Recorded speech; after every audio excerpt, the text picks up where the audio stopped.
আল্লাহ তাআলা কোরআনুল কারীমের মধ্যে বলছে, ওমা হাযিহিল হায়াতুদ দুনিয়া ইল্লা লাহবুন ওয়া লাইব। এই কথাটা কোরআনে বারবার আছে।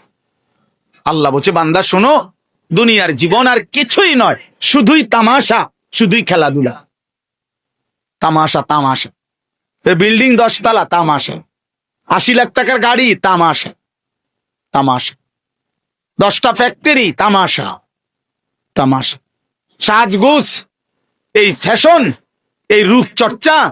হায় নওজোয়ান, তুমি তোমার দেহ চর্চা করছো, কতভাবে চুল ফিরাইলা, কত প্রসাধনী ব্যবহার করলা, নিজের শরীরের ফিটনেস ধরে রাখার জন্য কত আয়োজনই করলা। আল্লাহর কসম নওজোয়ান, সেদিন খুব সামনে, যেদিন তোমার দেহের প্রতিটা অঙ্গ তোমার বিরুদ্ধে সাক্ষ্য দেবে। ওয়াশাহিদা আলাইহিম সামউহুম ওয়া আবসারুহুম ওয়া জুলুদুহুম।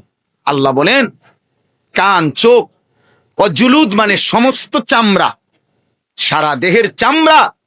আল্লাহ তাআলা বলছে, বান্দা তোমাদের কর্মকাণ্ড সম্পর্কে আমি আল্লাহর সামনে সাক্ষ্য দেব, সাক্ষ্য দেবে।